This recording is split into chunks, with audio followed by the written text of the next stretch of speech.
Welcome. Everything is fine.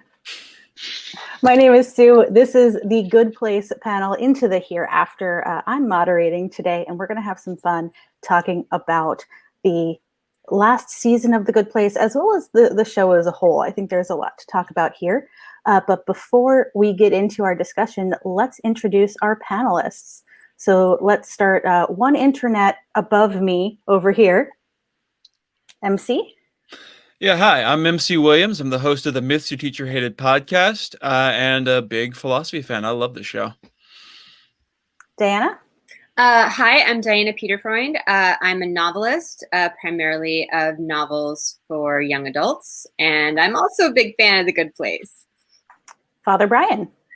Hey, well, good afternoon, all. My name is Father Brian. I'm an actual, real-life Catholic priest. I even work today. I came straight from the office. Been a Dragon Con panelist for about 10 plus years. Big fan of the show and very happy to be here. And Camian. How do I follow Father Brian? I'm so honored to be here. Okay, I'm Cami.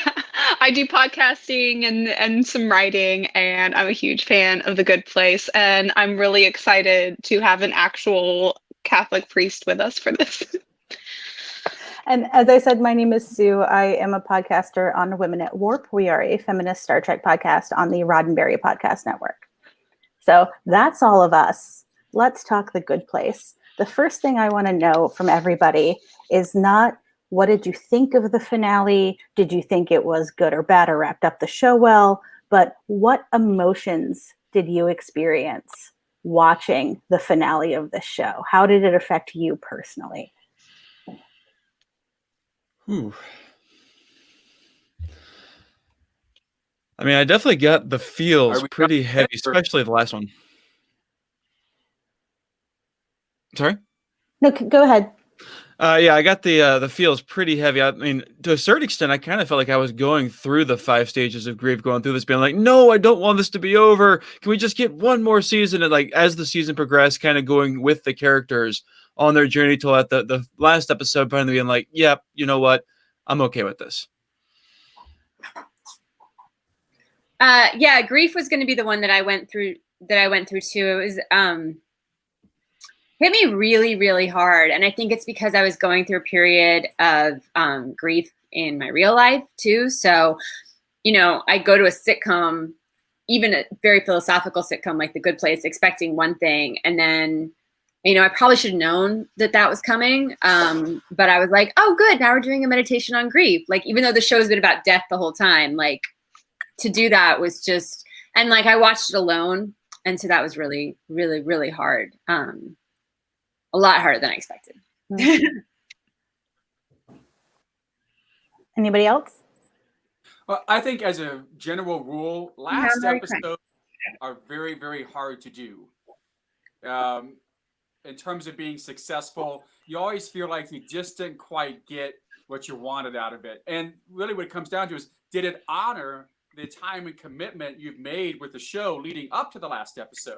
I mean, I still will not forgive Donald Belisario for that last episode of Quantum Leap. It stung.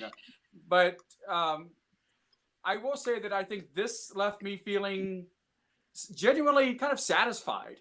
I just feel like they had checked every box. They basically, and it comes down to the fundamental question of what is forever actually like? And the general spoilers, they come to the conclusion that forever isn't everything it's cracked up to be. And what's interesting is that a similar theme comes up in the last episode of Picard, and I'm not going to say anything beyond that. But even like the Bleachers have a song that says everything has to die for anything to really matter. And the fragility of existence is a fundamental thing. Now, I'm not selling gym membership. The whole point of the idea of what we would call the beatific vision or heaven is that we're no longer three-dimensional beings once we get to that point. And that is one of the purposes of purgatory, is that we go in as very finite three-dimensional beings bound by these 3 dimensions, but who we are on the other end of that is no longer bound in the same way. And so you would experience infinity on a completely different level that you and I just can't describe right now, the reality of our three-dimensional finiteness. And so television writing ultimately comes to that juncture. But I think they did a beautiful. In fact, I've got the door behind me, and that really is one of kind of the abiding things of the show. Well, the two things of the show were, again, the value is through fragility, and it's about the choices we make. I think what I was feeling in the finale was a sort of peace and calm that I think the everything is fine intro insinuates, but the everything is fine intro, you know, when you first get there and it's like, this is great, but there's this intentional hollowness to it at the beginning where there's, you know, it's a facade. There's that same peace and calm, but the real thing at the very end, which is the opposite of hollow. It's actually a very emotional peace and calm and acceptance that's there, that is full of all of the other emotions, the grief, the sadness, the happiness, you know, everything else. But you feel it's just this sort of floating feeling at the very end that it's satisfying. It was well done, but it left a lot unanswered, but that was okay. They got you to the place at the end where you can still have questions but still feel peace, and that seemed very fitting for the theme of the show. I felt very similarly. I wound up feeling in a way reassured. So I know Father Brian and I have talked about this many years at Dragon Con. I was raised in a very Christian household by a doctor of theology and Baptist pastor, and the idea of eternal life has always sort of freaked me out, because I mean our human minds can't comprehend it, and this is it sort of gave, for me anyway, based on my own personal experiences, another way of looking at this. And I was very affected by the wave speech where Chidi is talking about, we don't know what it is, but you're returning to where you came from. And that to me was a very comforting and very, as you said, calm thing to put into that show. And I think, I don't know, it's so interesting to see this sort of thing on a sitcom, you know. But for me, in quarantine, I have been rewatching The Good Place many times. It has become a comfort show for me. And I've noticed how often this show calls back on itself. And most recently, I noticed just on this last rewatch I did, that from the very beginning, as soon as Chidi learns that they keep being rebooted, he says, but we can't learn anything because we can't remember anything. So how are we supposed to do differently or do better?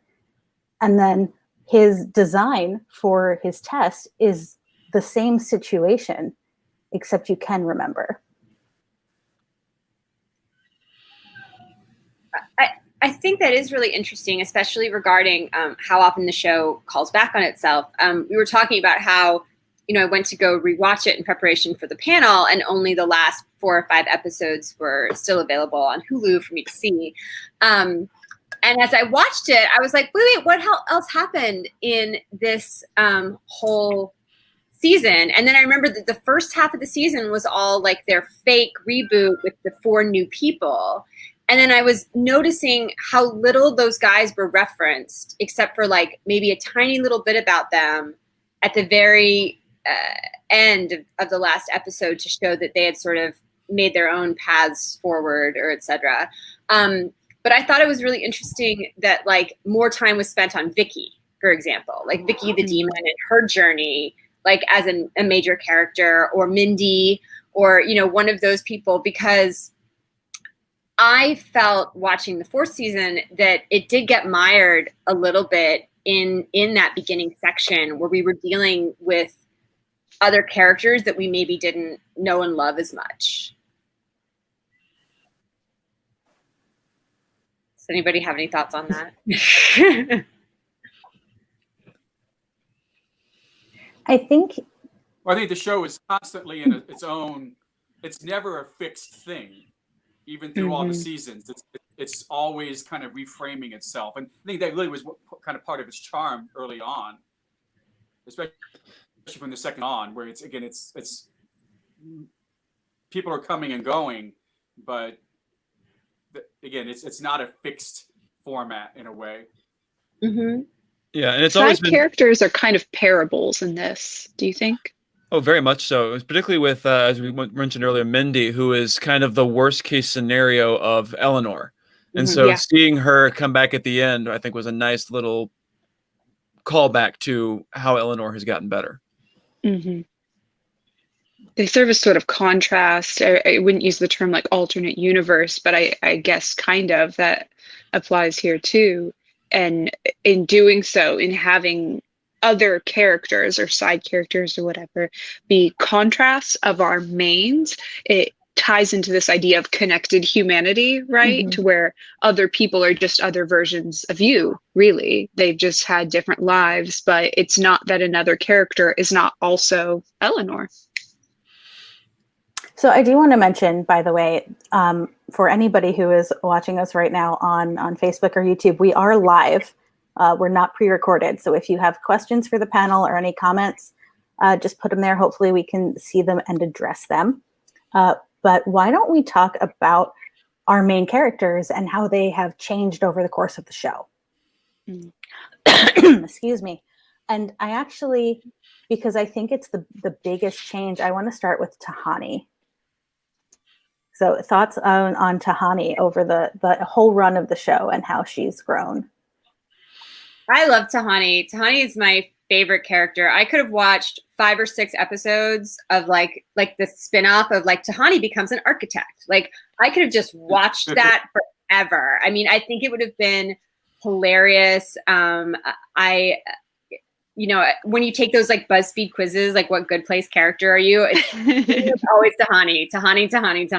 Like she's just such an interesting person, and the journey she went through to like, mend fences with her sister and figure out what her deal is, but not lose that core of herself. I mean, even in the last episode, she was like dropping names, and I was like, she's just never going to lose that kind of like really interesting Slytherin core of herself, even as she becomes a version of herself. Yeah, I thought that last episode did a really good job of giving each of the main characters a situation that was kind of their fatal flaw and show how they reacted differently now than they would have in the first episode. And so with Tahani, you've got her talking about how, my whole life I pretended to help people. And now I've got the chance to move on. I've spent this whole time improving myself, but what I really want to do is help someone else. And so she forgoes going through the door to become an architect to actually help people for real. And that's become her thing. That's what she wants to do now. And that's something she never would have been able to even want to do early on. Played so wonderfully by Jamila Jamil. I just what incredible casting, perfectly done. And I know that, we were talking before we went live about how a lot of us listen to the podcast associated with the show. And I'm sure many of us have seen like cast interviews and stuff. And she often mentions that this is one of her, first big acting opportunities. And you can see her growth as a performer throughout these 4 seasons as well. And that was really lovely. Yeah, and I just loved that we had those moments with her sister where you could see what their relationship was like on a healthy level, and how they. I mean, it was a really beautiful thing to see. Like, I just love Tahani. I love that her afterlife, her good place, day to day, if there are days, is that she wants to learn everything, and she has a list of goals, and those goals are not just getting approval from her parents. Those goals are things she wants to do for herself. And that struck a chord with me, just the wanting to learn still. Yeah, she became self-actualized, and it was amazing to watch. And it segued into a great Nick Offerman cameo as well. Oh, yeah. Yes. So good. You know what else I love is because of the core characters, she's the only one who didn't have a romantic story. And I think sometimes writers like punt people who don't have romantic happy endings. Like they just like kind of punt their story. But she had this fully beautiful, realized story without like a soulmate attached to it. And that was something that she cared about a lot in the early seasons. And you see that she just decided that like, you know, she was complete. In the end, she kind of loves herself, finally. Mm-hmm. Yeah. So how about Jason? Jason. in my view, Jason from the beginning has been kind. And even when we see him, you know, in his many iterations on Earth, he's not doing crime for his own gain. Anything he does, he's doing it because he thinks it's going to help somebody. And that is, it's interesting in him. Like he's not an opportunist in that way. He's trying to do something that is, for the most part, is going to help people. And he still very much keeps that when we reach the end of the show. You know, in superhero shows, we all watch them. We're on the sci-fi track. But I'll take just classic Superman example. You have somebody who is non-human, who's come to, you know, the hero, whatever, and they fall in love with humanity because they meet the one human who's like pure of heart, or what, you know, the Lois Lane, right? Mm-hmm. Jason is Lois Lane. Wow. I can see that. And that is what ties Janet to humanity, I think. And that was really fun and funny, but also touching and beautiful to watch, I think, about them. And at its core, it's that classic trope. It's Superman falling in love with Lois Lane and falling in love with humanity, but Lois Lane is Jason. I'm just glad we got to see Manny dance. Like we almost dance, and like finally we got like a whole dance routine at his going away party, and I was like, yes. Like that's sometimes the trouble when you cast people who are like really good singers or really good dancers. Like where's the scene where they get to dance and sing? Like I want the musical episode with like Kristen Bell singing and Manny dancing. Yeah, I really love the bookend with Jason of him starting out as this fake monk. And then it ends with him missing the chance to give Janet the necklace because maybe a magic squirrel is going to eat it. And then he spends 1,000 years being a monk and just contemplating the universe. And he's finally overcome his fatal flaw, which was always been impulsiveness. And he could have gone and looked for, he could have done a bunch of things, which at the beginning he definitely would have. But instead he just waits. And I thought that was such a nice evolution because he's, like you mentioned, he's always had the best moral instincts. He's always had a good heart. His flaw was just he never thought things through to see whether this was actually a good thing or just. You mean wanting to do something isn't a good reason to just do it? Well, with him, there's no guile, there's no pretense. Mm-hmm. But to your point, there doesn't seem to be much before or after, just totally in the minute. And even when Janet says, "Oh, like a monk," he's like, "Huh?" I thought part of the charm. Yeah, I think maybe not our benefit, not his. Not knowing you're a monk or not thinking of yourself as a monk is like part of the Zen that he achieved, right? He's just existing in the universe. He's just there. Well, I think that speaks to the fact that we as humans sometimes get bogged down in what we call things. Mm-hmm. You know, is it meditation? Is it solitude? Is it prayer? Is it, you know, whatever you do, you can fight about what you're going to call it, but the important thing is the act, right? The same thing, you know, because we're talking about this show, religion, spirituality, faith, belief, philosophy, like there's a root at the very least that is all the same. And how we define it isn't as important as what it is to the individual, if that makes any sense. But if we're talking about Jason, we then have to move on to Janet. Literally going from a Palm Pilot to somebody who says she doesn't know what she is. Yeah, I love that whole moment with her in bed with Jason where she is deliberately not knowing something because she wants to be as in the moment as he is as much as she can.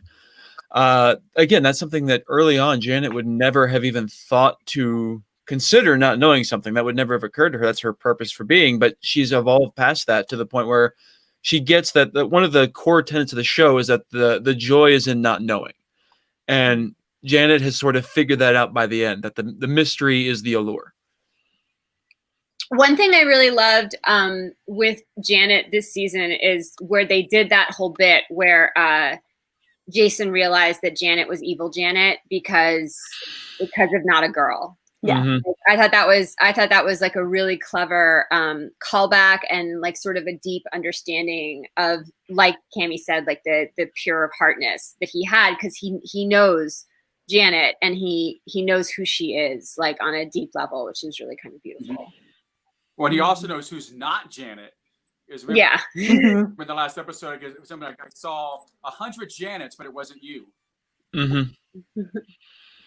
I didn't pick up on that. That was There's a lot of agreement in the chat for that. And I think Lisa had mentioned the not a girl thing in response to Janet, possibly in response to a question posed earlier, which is when you rewatched season 1, knowing the twist, what scenes or lines did you most enjoy in a different way with that knowledge? And Lisa, I think, replied not a girl, or maybe was replying to us, but it just fit really well as an answer to that question. And I will echo that as my response as well. Knowing what Janet is in the beginning and what she becomes is a really cool journey, but what we always know throughout is what she is not. She is not a girl.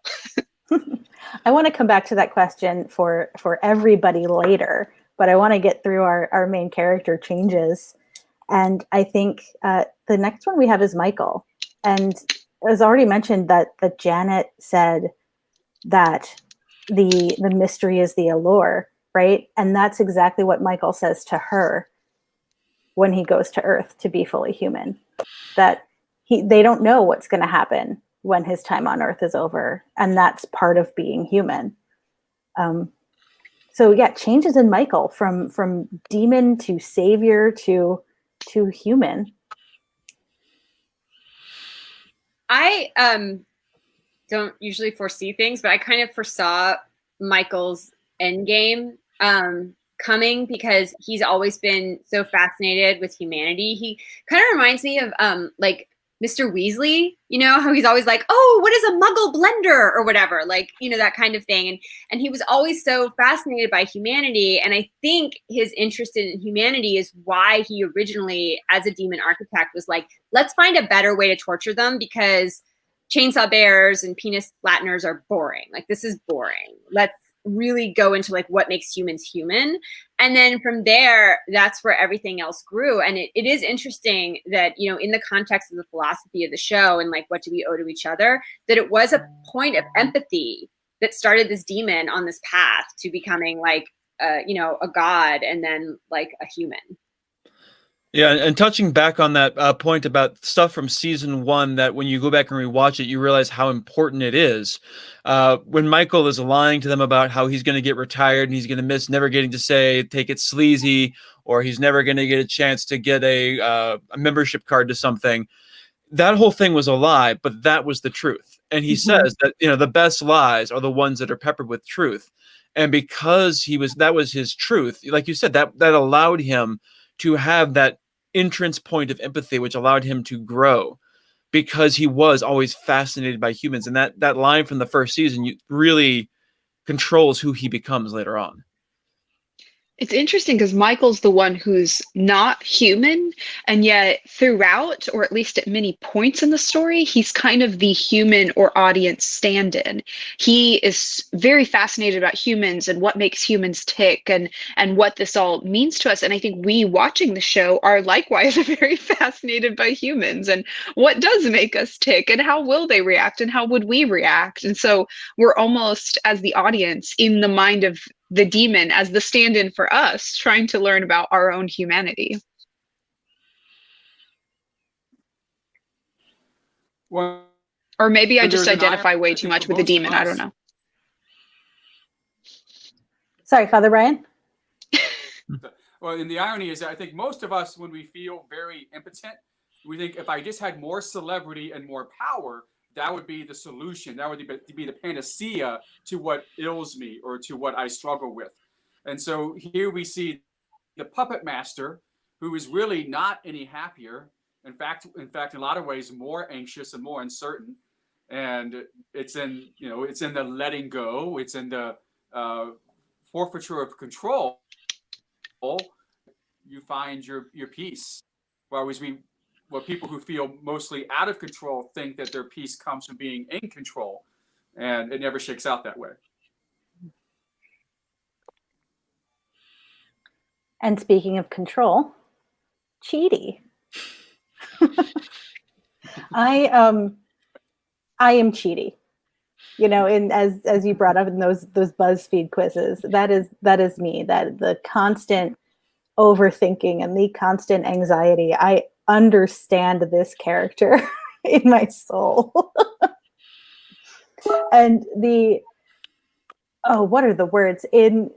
The thing for me about Chidi is that he becomes more sure of himself as all of these experiences are loaded into his brain.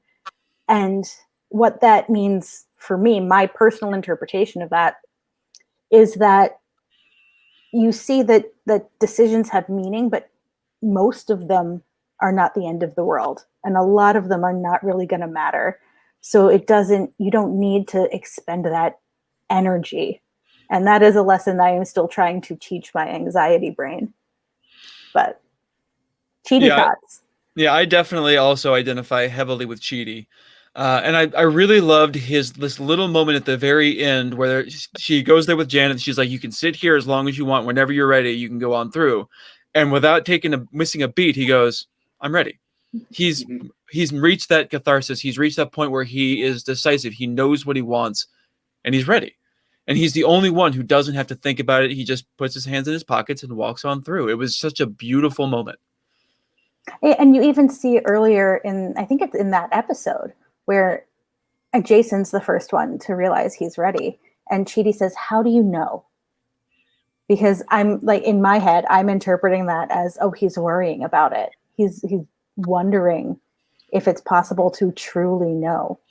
And then when it happens for him, he does. Yeah, I think you're right on the money with that. The Chidi episode where he just sort of relives all of his lives, like he gets it all downloaded, was one of my favorites. And I just think it's William Jackson Harper did such a really great job of showing the evolution of that character. And there's that moment when he finally wakes up and he just has this look of peace on his face. Like he's figured it out. He knows the answer, and it's Eleanor, it's his love for another person and things like that. But it's this wonderful moment where his face changes, and like some of the things that you expect from Chidi are kind of gone, and he's kind of got that slightly cooler look that William Jackson Harper has in real life. And you're like, oh, that's acting. That was acting the whole time.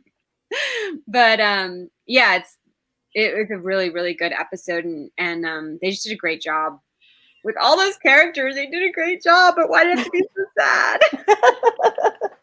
Yeah, I think it's nailed it. Ending isn't. Go ahead. Cammie. I was going to say Chidi's ending is just an interesting contrast to Tahani's ending, where we talked about how a lot of her is preserved in her ending, her characteristics, and she gets to keep that, but just kind of use them in a different context. Whereas with Chidi, I think there's a lot of him that's actually very changed at the end, more so than a lot of other characters. I think you see a lot of healing for him, and that is very rewarding to see the characters progress at different rates and change at different rates. Chidi, I think, changes more than others. Yeah, and there we got a comment on Facebook that Chidi has anxiety spectrum obsessive disorder, and he portrays the challenge of this mental illness so beautifully. I don't know if we can agree with the diagnosis there, but I certainly agree that there is some sort of anxiety disorder, and he does portray it beautifully. There's also a comment from YouTube saying, I want them to sell his calendar. And as someone who has like a Jeremy Bear Me pin, I would also buy that calendar, NBC. Like, just think about it. But Father Brian, did you have Chidi thoughts?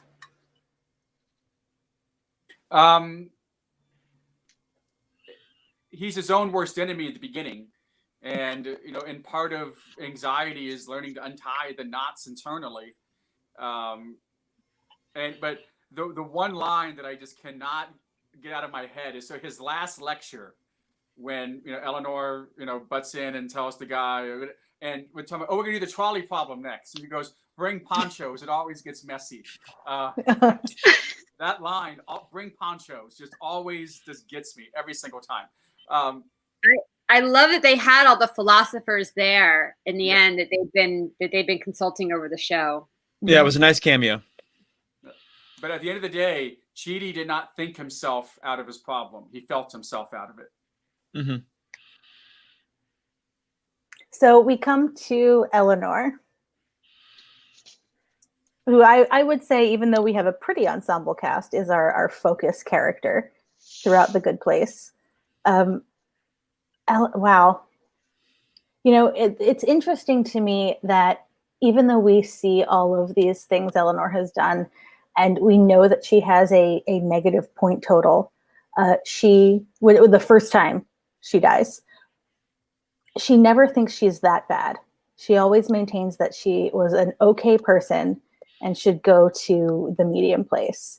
And that it makes me think about, do we assess ourselves correctly at times? Because everyone else in the afterlife is telling her, no, you're a bad person. But we see how she changes, and we see the joy in her. One of my favorite things is when she realizes she's done something nice without thinking about it, when she went to get frozen yogurt, and she's so excited and runs back to tell Chidi. And we see her just learn and grow so much throughout this series. Putting her in charge of the the fake good place, because Michael had his was a very good stroke, I think, for the first part of the season, because we then did have to see her care about other people, and everything was sort of resting on her shoulders. And so she really does earn, the afterlife that she ends up getting. And I'm a huge fan of Kristen Bell, and I've followed her entire career and probably read way too many interviews about her. But I know that she's a person who has struggled a lot with different things in her life, and she's a big believer in therapy and talking openly about the struggles that she's been through and stuff like that. So I find it really interesting to watch her play this character who gets in touch with where her struggles have come from and figures out the things that have been holding her back, and how she's been self-sabotaging herself. Yeah, I think it's just such a beautiful moment there at the end where she sort of internalizes the Scanlan book and realizes that she could ask Chidi to stay and he would, but it's selfish. And that if she really wants to do the right thing, she has to let him go, even though it's going to be hard, even though it's going to hurt her.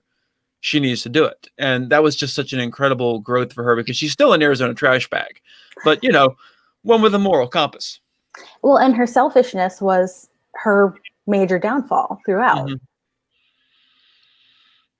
Yeah, it was also also learning is learning. Go ahead, Cammy. Part of her learning is her learning that caring about people other than yourself can also make you happy and expand your world.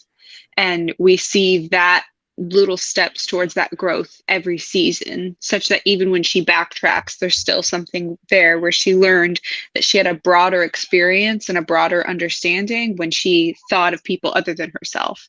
That you reach that pinnacle at the end, but if you look back, there's just little moments along the way where she works towards that, to where it's one final little jump at the end, but she's made leaps along the way. Oh, and at the beginning of season 1, her selfishness is reflexive.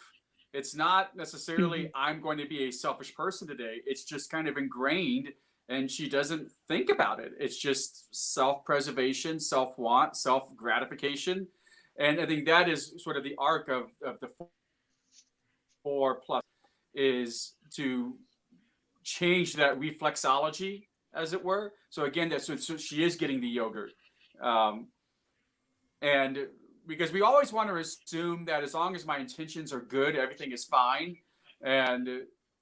But part of awareness, part of intentionality, part of mindfulness is that mental inventory and sort of untraining the reflexive selfishness. And I think that's what she does so beautifully, because it's not beaten over the head. It's not some after school special. It's subtle and it's degree by degree. Yeah, there's the power of the writing. Yeah, there's a line in like when they're trying to fix The Good Place where she's like, we can't just let this be like a sweatpants wearing orgasm machine. And she's like, I can't believe I'm arguing against my dream life. But then you also realize that that's not her dream life anymore. That's like her mental image of what her dream life is, but she has changed enough that now her dream life is, you know, wandering the streets of Paris with Chidi, you know, like, and then staying in like the George Stunk and watching Real Housewives. But There's a Facebook comment from C that says, Eleanor realizing that Mindy being helped would bring her the peace she was looking for was a really special moment for me. And that is, I get that. That is someone that she sees herself in. And I think she is recognizing how much she has changed. And she now wants that for other people. And the season 1, Eleanor, the concept of wanting something good for another person would be completely foreign. Mm-hmm. And Rachel, I think, has made an interesting comment as well about Eleanor bringing up the question of nature versus nurture. That's a thing that you really see with all of the characters, because you start out and they all have this trauma, they have these inherent flaws. Then as you go on, you start to see their history. And you see that Tahani is the way she is because her parents always pitted her against her sister. And you see that Jason is the way he is because Donkey Doug. And you see Eleanor is the way she is because of her mother. And then you see like all of them, even Chidi's parents, who had the best of intentions and tried really hard to make the best choices, accidentally gave him way too much power and making him feel like he had fixed things and that he could solve anything if he just found the right answer. And it really, all of them are heavily influenced by their environment to become who they became. That's kind of where I'm curious what Father Brian is thinking about this as well, because watching this, having, you know, some kind of, you know, I was sort of raised religious or whatever, I would notice certain times where they are sort of in line with one kind of theology and then not in line with one kind of theology, and nature versus nurture is kind of part of that, because in some religions there's this idea of sin nature, that you are just innately bad and you must try to be good, and you contrast, they sometimes take that side, they sometimes don't. How did it feel watching this, having a specific sort of theological standpoint where sometimes they seem to maybe be aligning with yours and sometimes it's a little different but maybe has the same grounding? Is that to me? Yeah. Sorry, I'm just curious. So I'm getting this in bits. Well, but I think that really is the whole point of season 4, is that are these paradigms absolute? And so that's when we have the magnificent Maya Rudolph as the judge. Because it asked, you know, the question of, you know, what is fair and all of that. But I think the whole point of any faith journey, Walter Brueggemann has a book on the Psalms, and he says the Psalms are in 3 categories: Psalms of orientation, Psalms of disorientation, Psalms of new orientation. And so every faith journey has to sort of do that again and again and again, preferably in an upward spiral and not a downward spiral.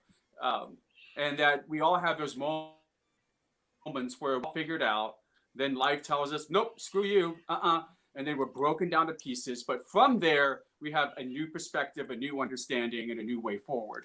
And so I think every experience of, well, first of all, religiosity is never static. If it is, that says something about the nature of the heart involved. And so there's always got to be that sort of that new understanding, that new orientation. Or as John Henry Newman once said, to live is to change, and to change often is to become perfect. Father Brian, I always like being on panels for you. Like, I always go home and I'm like, I have a reading list now. Learn something new. I gotta go pick up the Psalms again, I think. Well, they say at the beginning that I think the first episode that nobody gets it exactly right. And I think that without choosing a religious stance, I mean, any religious text, is an interpretation, right? So again, like I mentioned earlier, if we as humans, as three-dimensional linear beings, are meant to be interpreting something from a deity or something from outside of our understanding, we're going to get something wrong.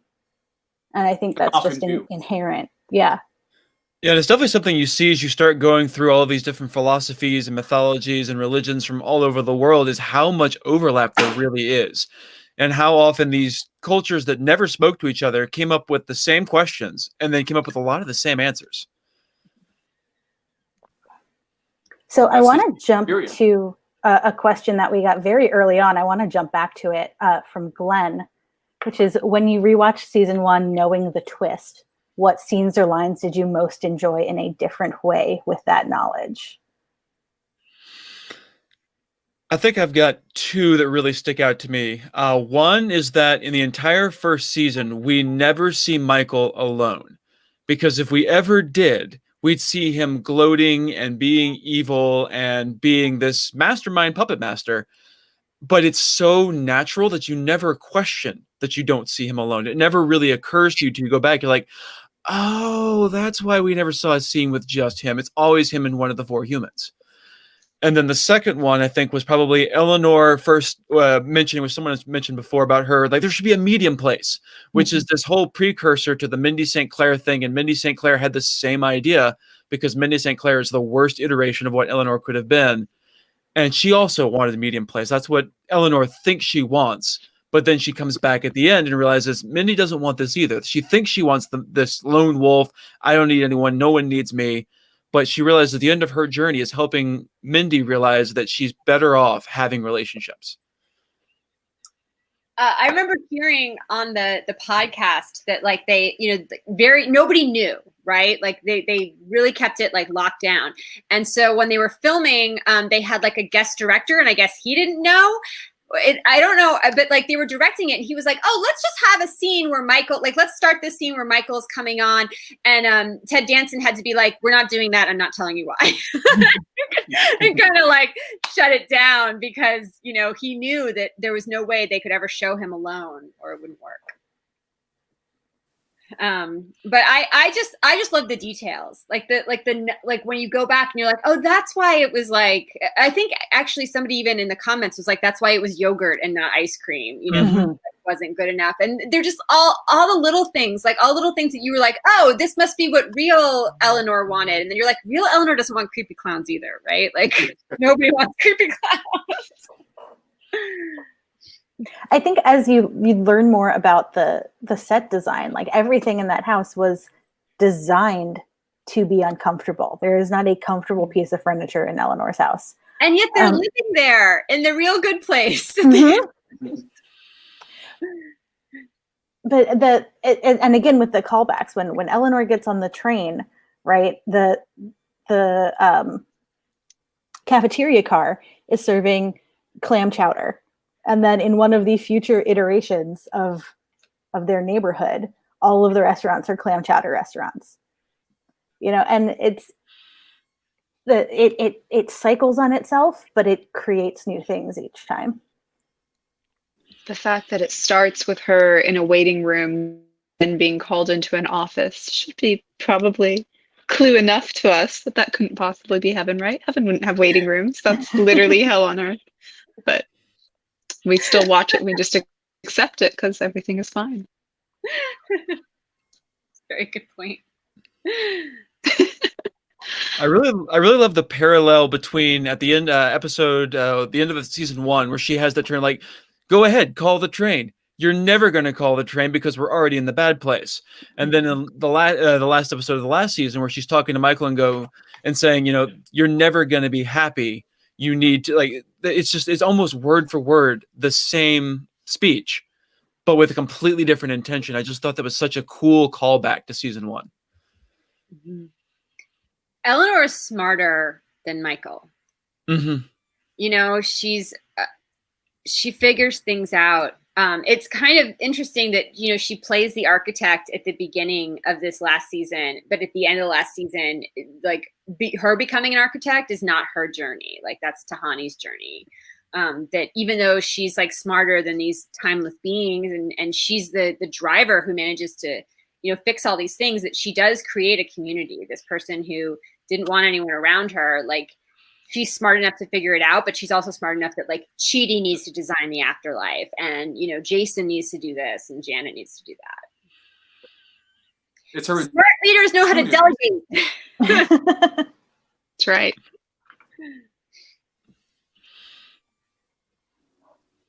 So before we save the good place, before we save the afterlife, I guess it's after we save the afterlife, and then we get to the real good place.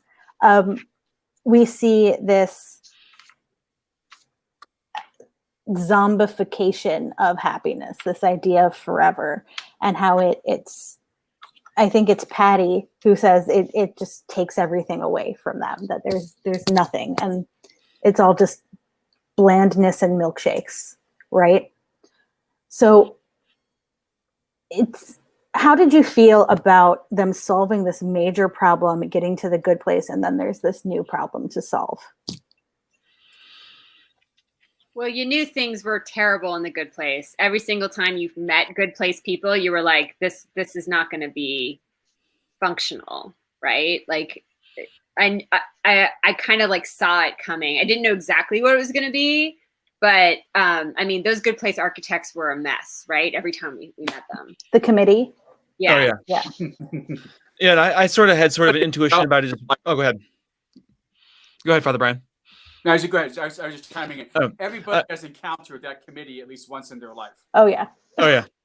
I really had sort of an intuition about the way the good place was going to be as well, ever since I read Dante's Divine Comedy, because the Inferno is so interesting. It's so much fun to read. And then when you get to Paradiso, it is so boring. There's nothing interesting happening there. And I really think that mirrors sort of this unchanging, like it really, Patty would have agreed, I think, about how boring that book was.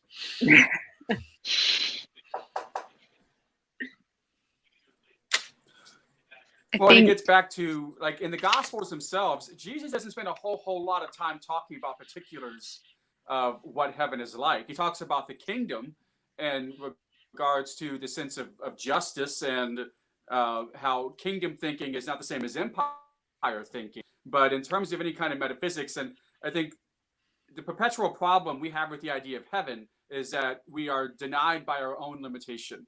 And for a lot of folks, heaven is living in a cloud house, driving a cloud car to the cloud Starbucks, and still paying $8 for a latte. And that speaks to the limitation of our imagination. And not to beat the same point again, but again, we're finite, limited, linear beings. And so our idea of infinity and happiness and catharsis and the beatific vision is going to be linear and constrained, just as we are. And that gets to be its own kind of writing trap. But I think, again, I thought the writers did a beautiful job of navigating that. Because in some ways, they sort of took it head on instead of trying to be what's like.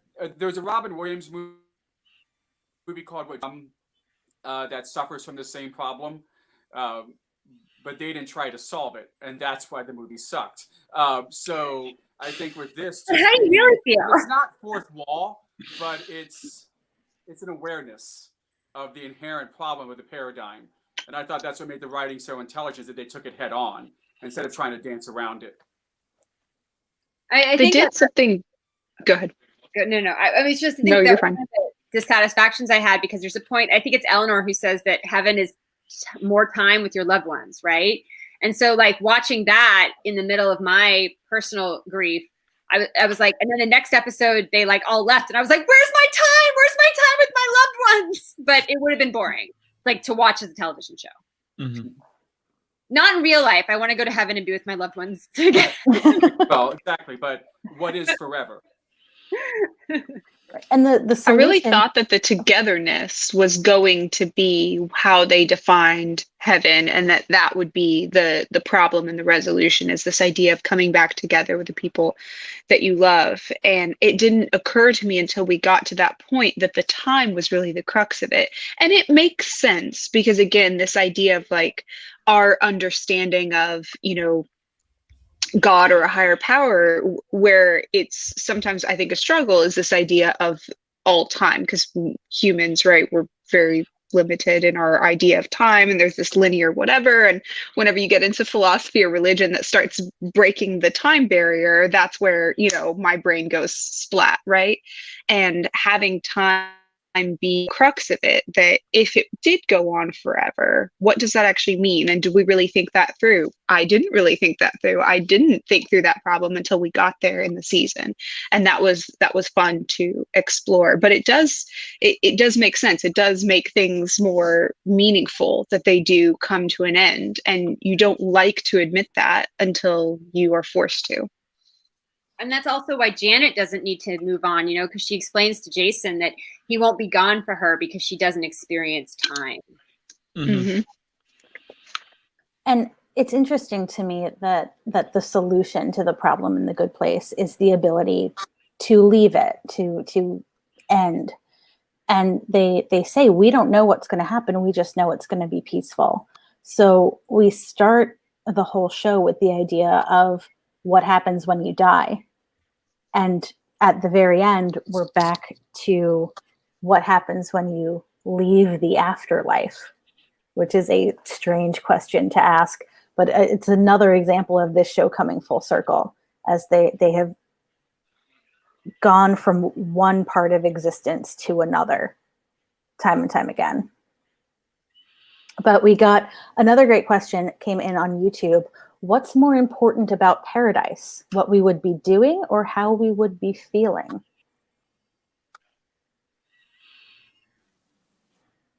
For me, I think one leads to the other. I think what it's about is fulfillment. And it's a feeling of fulfillment that might be caused by either what you are doing or who you are with. And I think we see that in Tahani's story. We see her learning all these things and reaching all these goals, but we also see her finally having a good relationship with her parents. Yeah, I think that's very heavily mirrored in the way the show arcs, because in season 1, the idea of The Good Place is you can do all these cool things. Here's an imaginary petting zoo. Here's a flying lessons. It's focused on things you can do. It's focused on activities. Whereas in the last season, it's focused on, like you said, relationships, spending time with your family, finally having a good relationship with everyone around you, finally having that peace. It stopped being about what you can do and started being about who you can be with and how you can feel. I think that in the system they set up, you don't get to the good place until there's a marriage between what you're doing and how you're feeling, right? Because like a lot of those characters, the reason they didn't get into a good place is because there was this issue here. Like Eleanor did all these things that might have been momentarily pleasurable for her, but she was deeply unhappy and lonely, right? And Tahani had this glamorous life, but she didn't have the love of her family, right? So once these people were in the good place, they were ready for what they were doing and who they were with to be the same as how they felt about them, right? The family could be happy. Mm-hmm. The Tahani family could be happy together. Eleanor could be with other people and really appreciate them, that kind of thing. All right, and we've got about 5 minutes left. So there is one more question that the commenter says is an obvious question. Was this entire thing a test? I would just say just because something is a test doesn't mean it's not real. And I think that has to do with the kind of micro tests throughout and the ongoing theories we have as fans have always had is this a test? Is this a setup? Is this part of a test? Who's actually doing this test? What's the point of this? Just because it may be, and I love those conspiracy theories, doesn't make it not real. Tests are real too. I think it's also a question of what exactly do you mean by test? And with the 4 humans, I think it'd be less test and maybe more crucible. of trying to burn away the things that were not working for them to get to the core of them, which was always good. Like particularly with Jason, he's always had a good heart. You just had to get rid of the things that were holding him back. And that's kind of true of all four of them.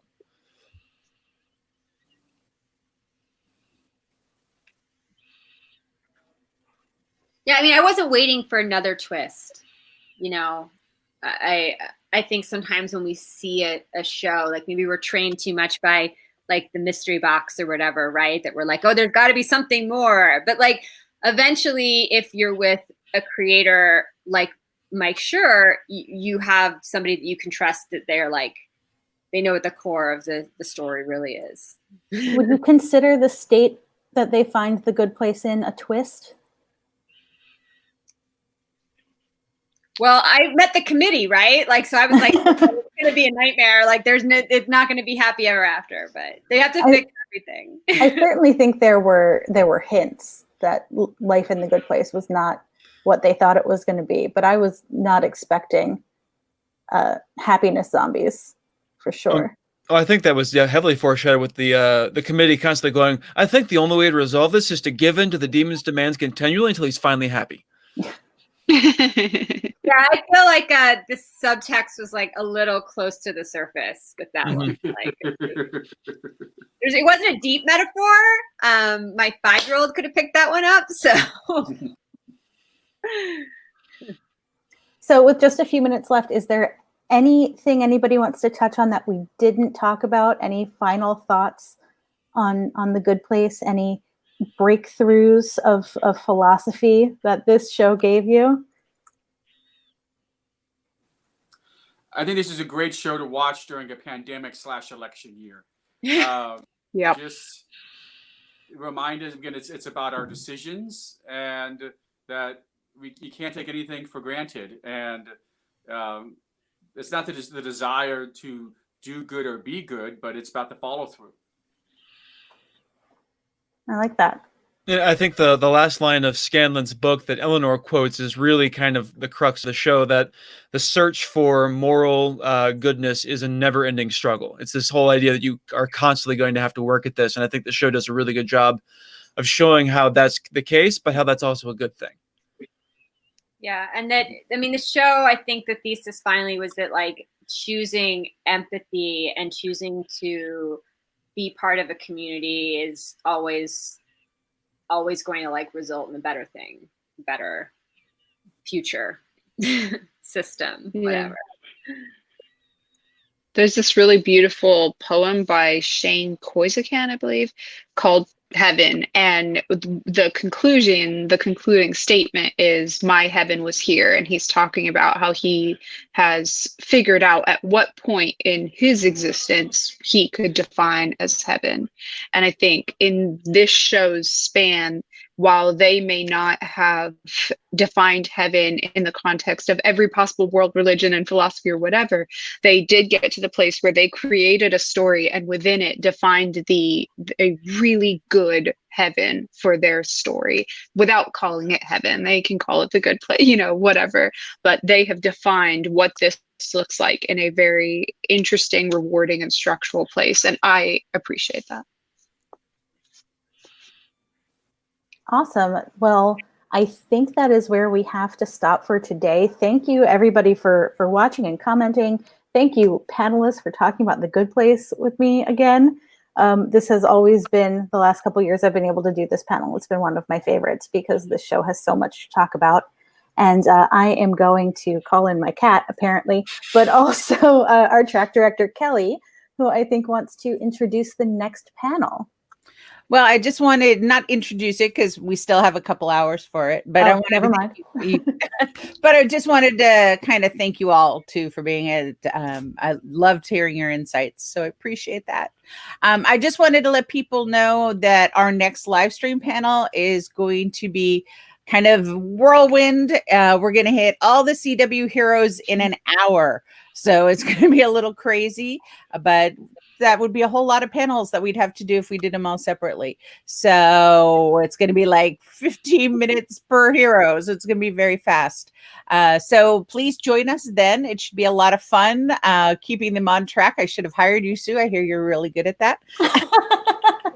So, but it should be a lot of fun, and we'll hope to see you there at 3. So thanks, everybody.